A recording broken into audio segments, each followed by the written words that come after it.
আসসালামু আলাইকুম বন্ধুরা, তোমরা সবাই কেমন আছো? আশা করি সবাই যে যেখানে আছো ভালো আছো। তো আমি সকাল 11:30টার থেকে ব্লগটা শুরু করছি। আজকে হইতেছে 9 তারিখ ফেব্রুয়ারি মাসের।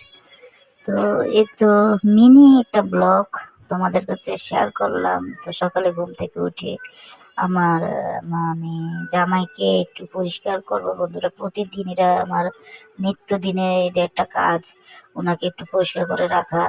যেহেতু আমার জামাই ভীষণভাবে অসুস্থ, প্যারালাইসিস, হাত চলে না, পা চলে না, আর কথাও বলতে পারে না বন্ধুরা।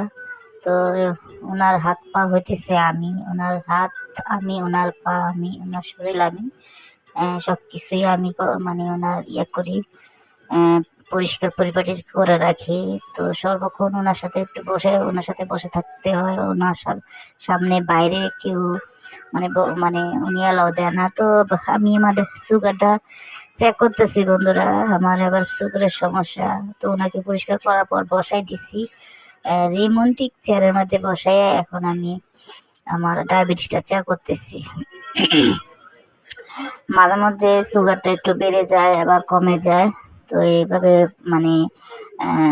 প্রতিদিন একটু চেক করি, চেকের মধ্যে রাখি। যেহেতু হাঁটা হইতেছে না, সর্বক্ষণ বসে থাকতে হয় আমার জামাইয়ের সাথে। তো আমি যদি সুস্থ না থাকি তো আমার জামাই তো অসুবিধা হয়ে যাবে। তার জন্য তো আমি আমার নিজেকে সুস্থ রাখতে হবে।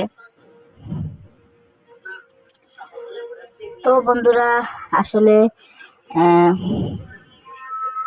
আমার এই মিনি ব্লগটা তোমাদের যদি ভালো লাগে তবে লাইক দিও, কমেন্ট করো। আর যারা আমার ভিডিও দেখে কমেন্ট করবে তাদের ভিডিও দেখতে আমি চলে যাই। আর দ্বিতীয়ত, আমার মানে ভিডিও যদি ভালো না লাগে তাহলে হয়তো দেখতে দেখতে ভালো লেগে যাবে। তো এই যে আমার হেল্পার শাহিদা চা দিয়ে গেছে, এই যে 7 পয়েন্ট ছিল। তো একটু হাঁটা চলাফেরা করতেছি, যেহেতু সর্বক্ষণ পাশে বসে থাকতে হয়, তার জন্য একটু পুরা ঘরটা ঘুরে ঘুরে দেখতেছি যে আমার হেল্পার মেয়ে সে ঘর পরিষ্কার করে। তো যাই হোক, এখন দুপুর 2টা 2:30 বাজে। আমার জামাই থেরাপিস্ট এসেছে ওনাকে থেরাপি দেওয়ার জন্য। তো ওনাকে ব্যায়াম করাতেছে প্রতিদিন, সপ্তাহে 4 বার এসে ব্যায়াম করে দিয়ে যায়।